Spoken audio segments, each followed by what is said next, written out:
पहले आधुनिक ओलंपिक के बारे में स्वल्प ज्ञात तथ्यों जो आप नहीं जानते होंगे। 1. ओलंपिक को पुनर्जीवित करने का यह पहला प्रयास नहीं था। 393 में रोमनों द्वारा शास्त्रीय ग्रीक खेलों को समाप्त करने के बाद भी ओलंपिक की लौ बुझती रही।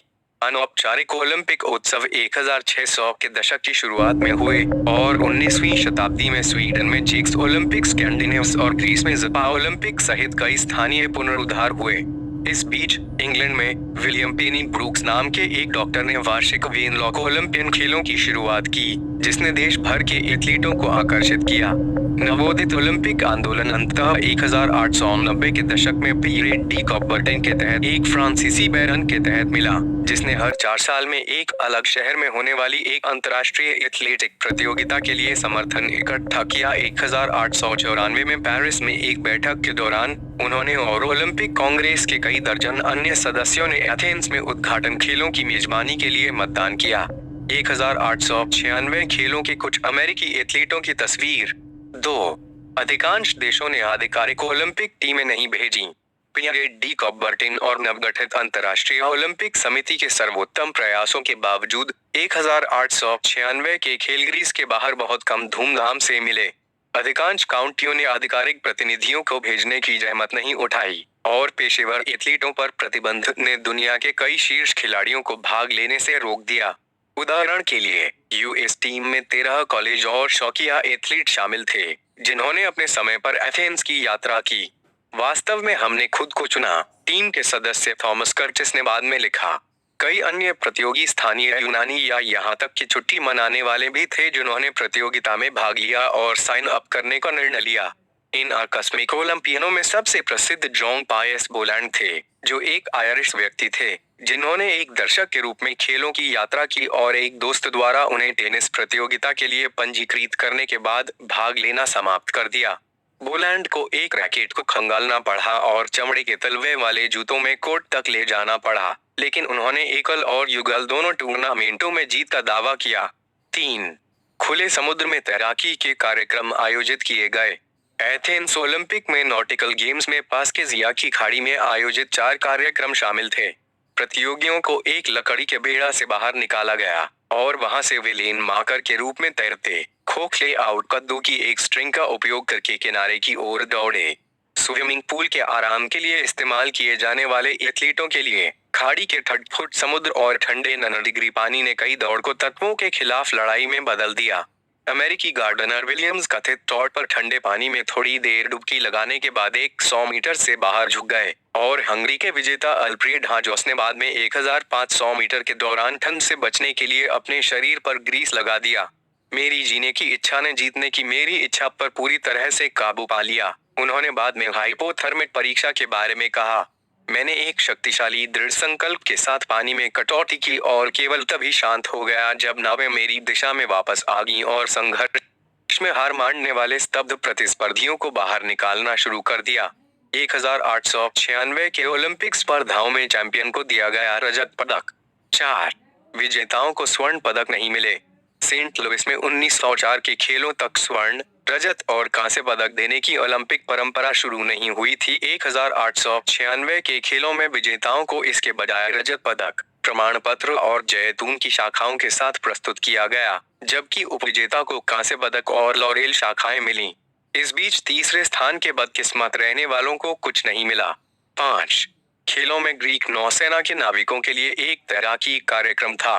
बाद के ओलंपिक के विपरीत, जिसमें रस्साकशी और लाइव कबूतर शूटिंग जैसी अजीबोगरीब प्रतियोगिताएं थीं, 1896 के खेल ज्यादातर एक पारंपरिक एथलेटिक कार्यक्रम से जुड़े थे। कुछ अपवादों में से एक नाविकों के लिए एक 100 मीटर फ्रीस्टाइल था, एक तैराकी घटना जो केवल ग्रीक नौसेना के सदस्यों के लिए खुली थी। केवल 3 नाविकों ने भाग लिया, जिसमें 16 वर्षीय यूनिस मालुकिनिस 2 मिनट 20.4 सेकेंड में विजयी हुए। ओपन 100 मीटर दौड़ के विजेता की तुलना में लगभग 1 पूर्ण मिनट धीमा। 6. यह एकमात्र ओलंपिक था जिसमें कोई महिला प्रतियोगी नहीं थी। अपने प्राचीन समकक्ष की तरह पहला आधुनिक ओलंपिक एक सर्वपुरुष मामला था। महिलाओं का बहिष्कार मुख्य रूप से अंतर्राष्ट्रीय ओलंपिक समिति के अध्यक्ष पीरे डी कूपर्टिन के प्रभाव के कारण हुआ, जो खेलों में महिलाओं की भागीदारी को अशोभनीय मानते थे।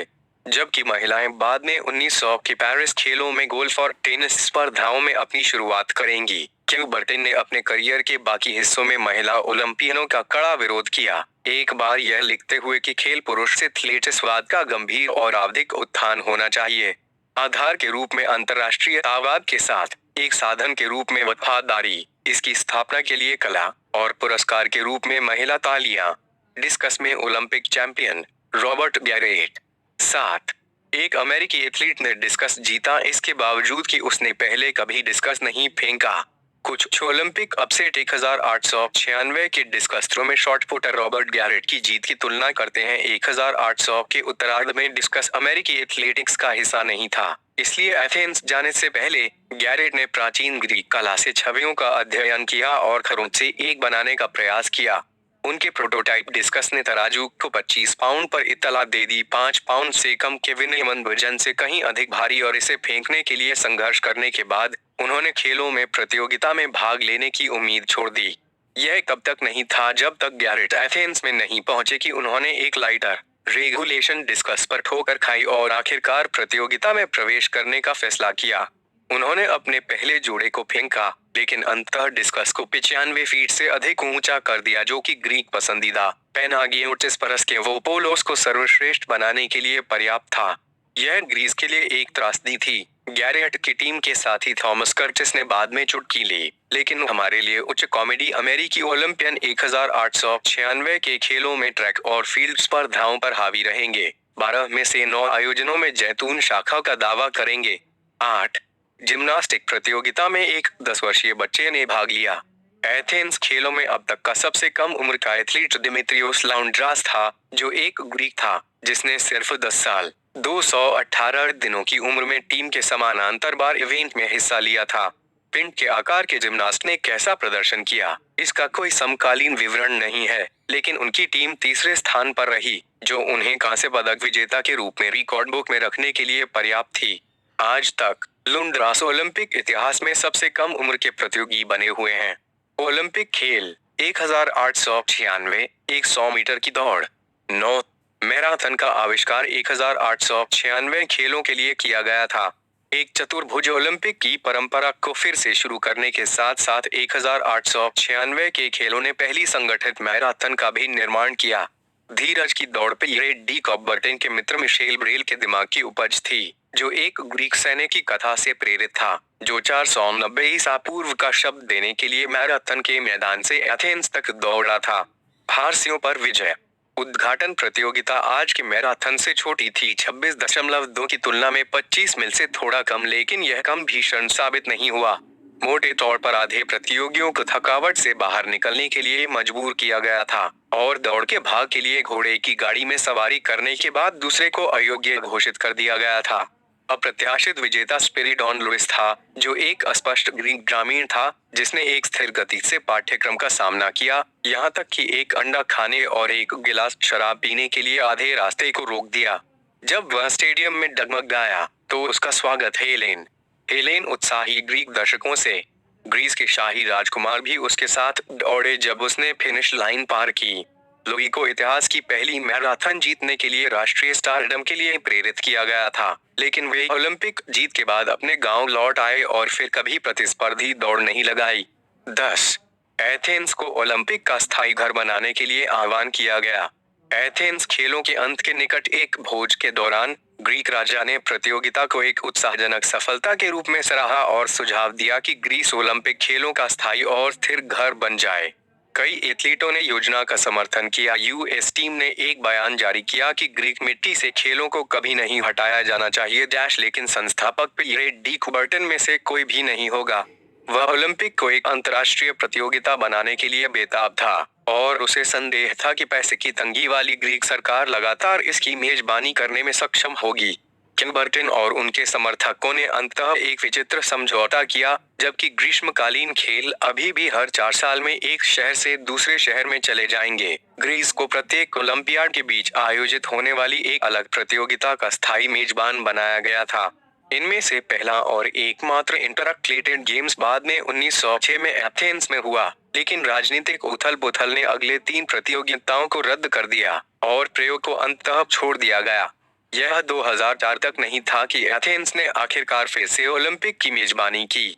हमने सटीकता और निष्पक्षता के लिए प्रयास किया, इस तथ्य की जांच करें। लेकिन अगर आपको कुछ ऐसा दिखाई देता है जो सही नहीं लगता है, तो हमसे संपर्क करने के लिए यहाँ क्लिक करें। यह सुनिश्चित करने के लिए कि यह पूर्ण और सटीक है, इतिहास नियमित रूप से इसकी सामग्री की समीक्षा और अद्यतन करता है।